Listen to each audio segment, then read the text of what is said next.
भगवते वासुदेवाय।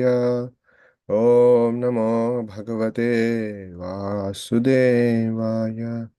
ओम नमो भगवते वासुदेवाय। नारायणं नमस्कृत्य नरं चैव नरोत्तमं देवीं सरस्वतीं व्यासं ततो जयमुदीरयेत्। नष्टप्रायेषु भद्रेषु नित्यं भागवत सेवया भगवतेरुत्तमश्लोके भक्तिर्भवति नैष्टिकी। शृण्वता स्वकथा Krishna पुण्यश्रवणकीर्तनः हृदयन्तस्तोयभद्राणि विदनोति सुहृत्सताम्। Hare Krishna. Good morning, everyone. Today we are reading from Canto 3, Chapter 19, verse 37. यो वै हिरण्याक्षवधं महाद्भुतं विक्रीडितं कारणसूकरात्मनः शृणोति गायन्ति अनुमोदते अञ्जसा विमुच्यते ब्रह्मवदादपि Dwija.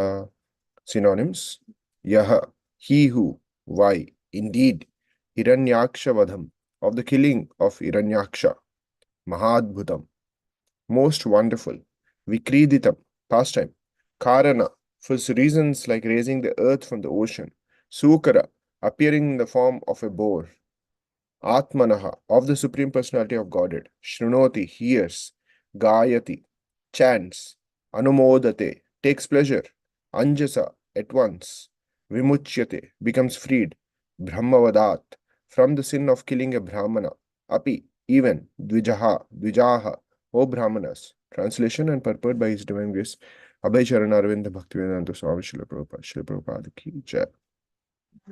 Translation: O Brahmanas, anyone who hears, chants, or takes pleasure in the wonderful narration of the killing of Hiranyaksha demon by the Lord, who appeared as the first boar in order to deliver the world, is at once relieved of the results of sinful activities, even the killing of a Brahmana. Purport: since the personality of Godhead is in the absolute position, there is no difference between his pastimes and his personality. Anyone who hears about the pastimes of the Lord associates with the Lord directly, and one who associates directly with the Lord is certainly freed from all sinful activities, even to the extent of the killing of a Brahmana, which is considered the most sinful activity in the material world. One should be very eager to hear about the activities of the Lord from the bona fide source, the pure devotee. If one simply gives oral reception to the narration and accepts the glories of the Lord, then he is qualified. The impersonal philosophers cannot understand the activities of the Lord.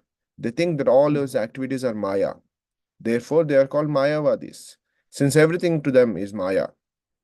These narrations are not for them. Some impersonalists are reluctant to hear Srimad Bhagavatam, although many of them are now taking an interest in it just for monetary gain. Actually, however, they have no faith. On the contrary, they describe it in their own way. We should therefore not hear from the Mayavadis.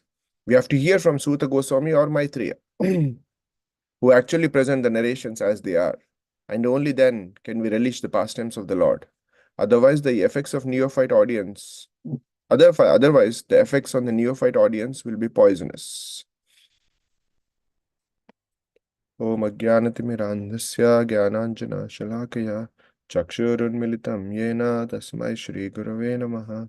Shri Chaitanya Manobhishtam Stapitam Yena Bhutale Swayam Rupa Kadamayam Dadati Swapadantikam Vandeham Shri Guru Shri Padakamalam Shri Gurun Vaishnavamscha Shri Rupam Sagrajatam Sagana Raghunathanvidam Tam Sajivam Sadvaitam Savadutam Parijana Saitam Krishna Chaitanya Devam Shri Radha Krishna Padan Sagana Lalita Shri Vishakhanvidamscha Namam Vishnupadaya Krishna Pristhaya Bhutale Srimate Bhaktivedanta Swami Niti Namine Namaste Saraswati Deve Gauravani Pacharine Nirvishesha Shunyavadi Paschatya Deshatarine Jaya Shri Krishna Chaitanya Prabhu Nityananda Shri Advaita Gadadhara Srivasadi Gaura Bhaktivinoda Hare Krishna Krishna Krishna Hare Hare Hare Rama, Rama Rama, Hare Hare.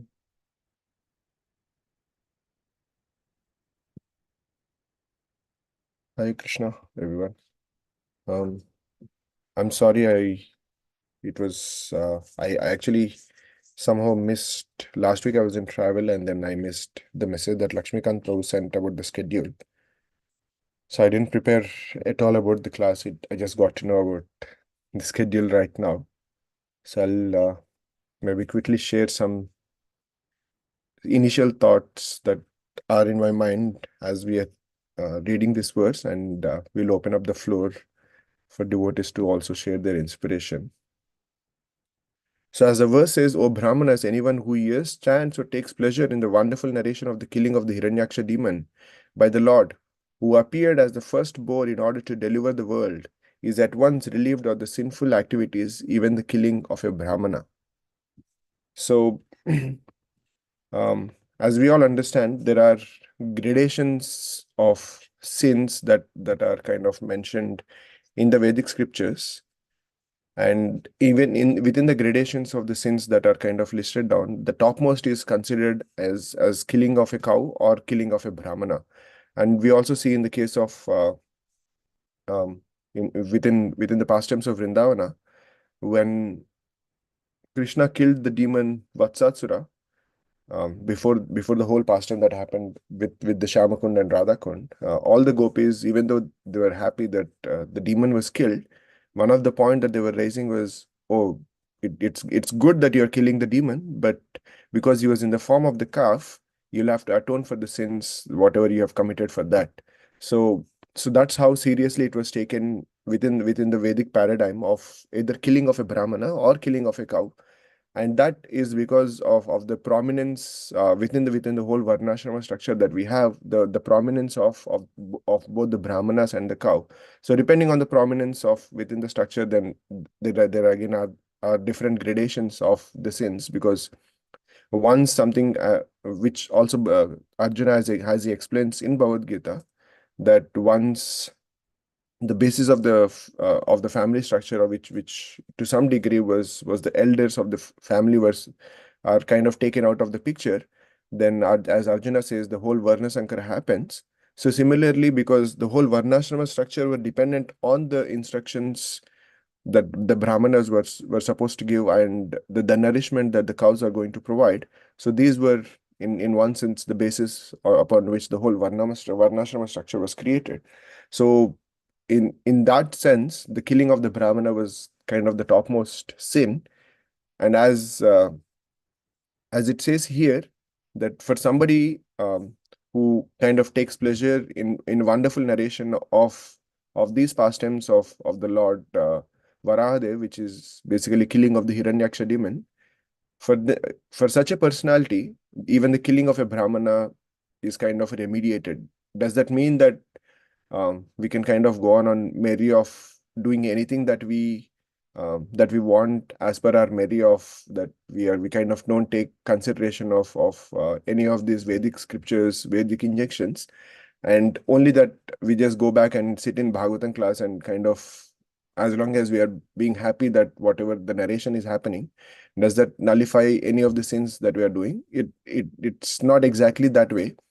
If you all go back into the second canto, when all the sages were inquiring after the first canto was done, and once in the first chapter, as Sukadeva Goswami kind of narrates the whole, kind of gives answers to everything. He explains everything about the universal form of the Lord, and everything happens. In response to that, the sages ask various questions to Suta Goswami to kind of dwell deeper in a kind of repetition of what they asked in the first canto, kind of repeating the same thing. They say, can you please expand further into the answers that Sukadeva Goswami is doing? And in saying, in kind of explaining all of that, one of the sentence, I'm kind of paraphrasing right now, he says, for somebody who, and they kind of explain the glories of the devotional service itself. And at the end, they say that for somebody who is performing this devotional service, there, in fact, Srila Prabhupada also writes the chapter name as Pure Devotional Service Change of Heart. So for somebody who is performing this pure devotional service, which is basically starting with the hearing of the glories of the narration of the Lord, and chanting his holy names and chanting of these narrations of the Lord, and once those two takes place, through through making sure that we are also not performing in one of the purport to that can't. I'm right now I'm kind of in that section of the Bhagavatam for my personal reading, so it's what is coming into my mind. So in one of the purport, Srila Prabhupada writes that um, for somebody who is performing the pure devotional service of hearing the glories of the Lord through the Bhagavatam discussions or the hearing of Bhagavatam, Bhagavad Gita, Ramayana, and then one is also chanting the names, holy names of the Lord in a completely unoffensive manner. For such a personality, his heart is completely transformed, and in such a state, he takes pleasure in hearing these wonderful narrations of the same personality of Godhead.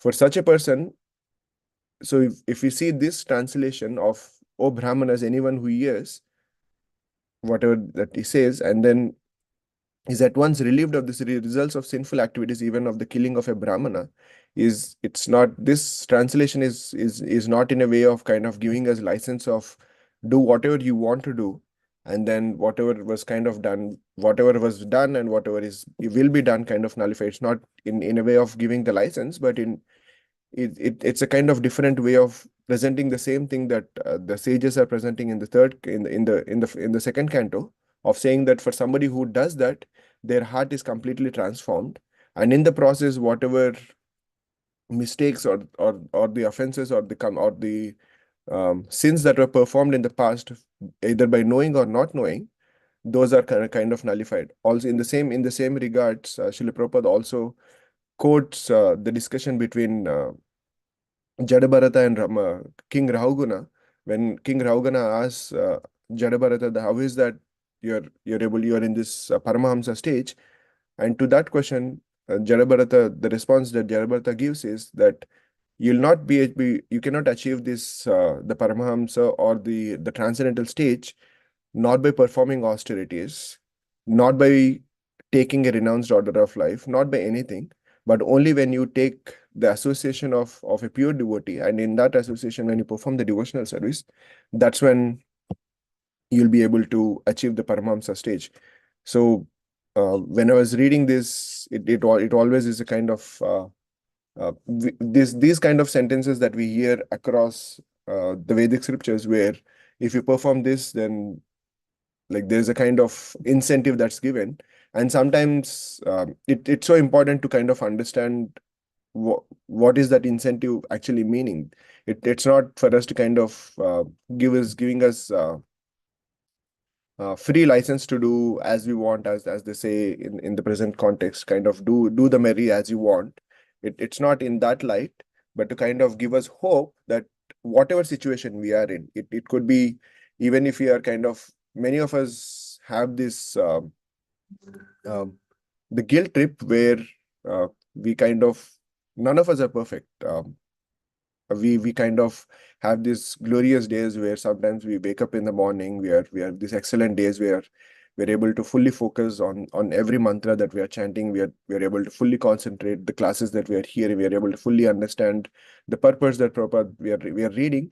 And there are also some days where it's a struggle to even kind of pick up the beat back. It's a struggle to kind of get up and come to a place where we are able to hear or read. So it is, whatever is the situation we are in, it's not that just because we have those days where we are uh, we are kind of or do not have any enthusiasm, even in those days there is a hope for us. So these translations, these sentences across Srimad Bhagavatam or anywhere are kind of hope giving to us, where whatever it could be, whatever could have been your situation, whoever you are right now, whoever you would have been in the past, this process of hearing, chanting, and through that hearing and chanting in the association of devotees, when we perform these processes of hearing and chanting, and once we are in this association of devotees, then we'll come to the point of where we are actually taking pleasure in this wonderful narration of the personality of Godhead, because the pleasure is not because these are wonderful poetic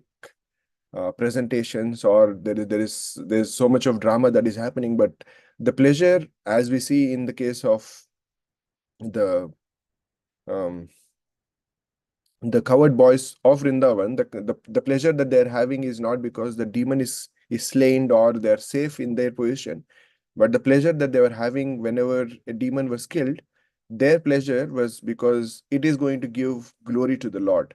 Their pleasure is in just that understanding of that, oh, by killing Casey, Lord is going to be forever glorified as Keshava. By killing Mura, Lord is always going to be forever glorified as Murari. And for by killing Putana, there are this whole understanding that for somebody who came to kill him, the Lord is actually awarding her the position of being a nurse in Goloka Vrindavan. And then what how glorious is our Lord. So their pleasure is an understanding of that this specific pastime that the Lord is doing of killing of these demons or whatever it was is going to glorify the Lord forever. So their pleasure is in that. And when we are, as this verse says, when we are hearing and chanting, and as Srila Prabhupada is kind of also presenting the other side of it, where we have to be cautious because we all have experiences of hearing the other side of presentation of Bhagavatam, where, as we have seen in the case of Ramanjacharya, where when in one of the Puranas, where it says that um, I think it is about the word of Kapi, where it says about that the presentation that the teacher of Ramanjacharya was giving was that Lord's face is kind of is kind of compared to the back of a monkey. And then that was so hurtful for Ramanjacharya to hear, and then he immediately kind of cut down because for his because his teacher was inspired from the lineage of Mayavad. He doesn't have the understanding of the personality of Godhead, but whereas Ramanjacharya, because of his pure personality, he has this full understanding of the personality of the Godhead. And from that position, it was kind of heart-wrenching for him that somebody is equating the beauty of the Lord with something so ugly and of no comparison. And similarly, as Srila Prabhupada writes here, although many of them are now taking an interest in it just for monetary gain, actually, however, they have no faith. And when I was reading this, one of the stories that came to my mind was once upon a time when Bhakti Rasamrita Maharaj was the temple president of ISKCON Chowpatty. Some Mayavadi came into the temple, and then he asked him that my teacher had asked me to read Srimad Bhagavatam for whatever it was, and then he said that the best version of Srimad Bhagavatam I'm going to get is in ISKCON, but there's one condition that he has given me is that I'm only supposed to read Srimad Bhagavatam sitting alone. I'm not supposed to talk with any of you. I'm not supposed to hear anything that you're speaking. I'm not supposed to eat your prasadam. None of this. And he has done that. He used to come every day in the morning at 4 a.m. because that's when he understood that the temple is going to open at 4 a.m. So he used to come at 4 a.m. And if for any of you have seen ISKCON Chowpatty Temple Hall, it's a kind of in similar structure as what we have in Radha Shyam Sundar, but in the other direction, it's a elongated hall. And he used to sit in one corner and take Srimad Bhagavatam and just sit. The only breaks that he used to, sorry, the only breaks that he used to take was just for lunch. So he used to sit from 4 a.m. till 1 p.m., have lunch, and then from 2 p.m. again till whenever the temple closed at 8 p.m. So that was his routine for almost 1 month. And after 1 month, he said, "I think I'm done. I want to go back." And when Bhakti Rasamrita Maharaj asked, "Okay, what was your experience?" He said that there is after his main impact was not just on reading Srimad Bhagavatam. The main impact that had on him was that of seeing the joy and like there was so much of variety that the devotees were doing. They were getting up in the morning, coming in front of the deities, dancing happily, and then once that is done, they're uh, doing Tulsi Arati. So he said that there is so much of variety in your life, and then with it, because of that variety and because of your mutual interactions that you are having with each other, I see there's a lot of joy in whatever process that you're doing. But because my faith is in my teacher, what he said, I'm not I'm because I kind of value what my teacher said. I feel that there's a joy in what you're doing. but I'm not able to take part in it because I was not asked to.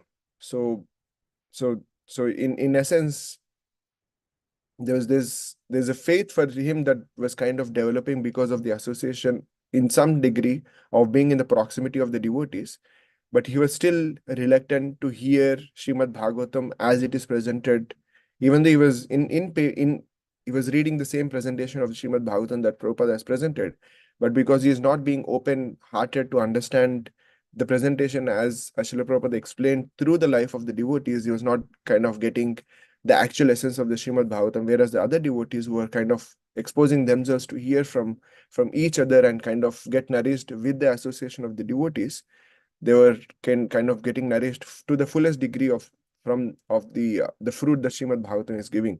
So in similar lines, all for us is the aspiration is kind of hearing and chanting, and primarily is within of the association of one another in these platforms of Srimad Bhagavatam and various platforms that we are so blessed to have here. As long as we are doing that and making sure that we are also guarding ourselves from these incorrect presentations that are so prevalently exposed everywhere across outside of the bubble that we are trying to kind of protect ourselves, our Bhaktilata Bija in. And as long as we are able to do both the things of properly and nourishing the Bhaktilata Bija by properly hearing and chanting in the association of devotees, and also making sure, as Srila Prabhupada said, of protecting it from exposing it from the impersonalist philosophers, because they do not have faith on the Bhagavatam. And once we are able to do that, whichever position that we are in, either it could be of the most fallen, of either it could be of Jagai Madai, or it could be of somebody who has killed a Brahmana, or it could be of any nature that we do, we have this process of the performing of devotional service has a place for us wherever we are. So those are some of my thoughts, and I know I said we'll have a short class, but I think I took almost every time. So if there are any corrections or thoughts, I'll open up the floor. Hare Krishna.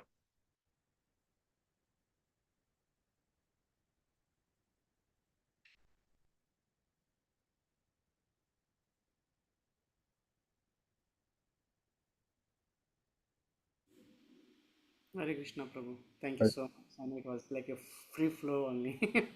It was, you didn't stop anywhere. Thank you so much. It was a nice class.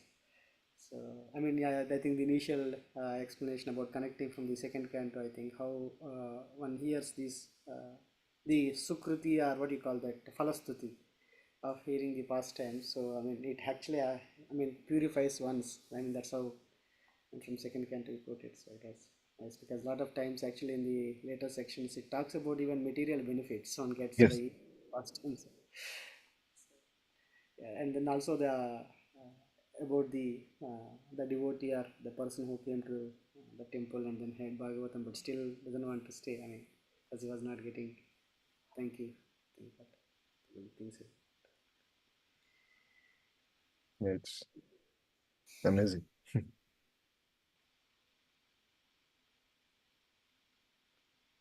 And thank you, Prabhu, for calling and reminding me of the service. Sorry, there's so much happening right now.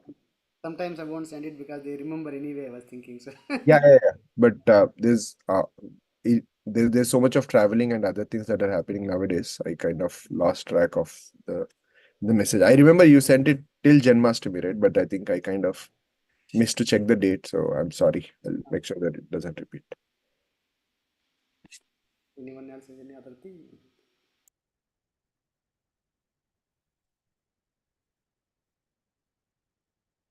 If nothing else, I think we'll end it here. Thank you, everyone, and I hope I'll prepare, and then be able to serve better. Vancha kalpatarubhyascha kripasinubhyo vacha patitanam pavanebhyo vaishnavebhyo namo.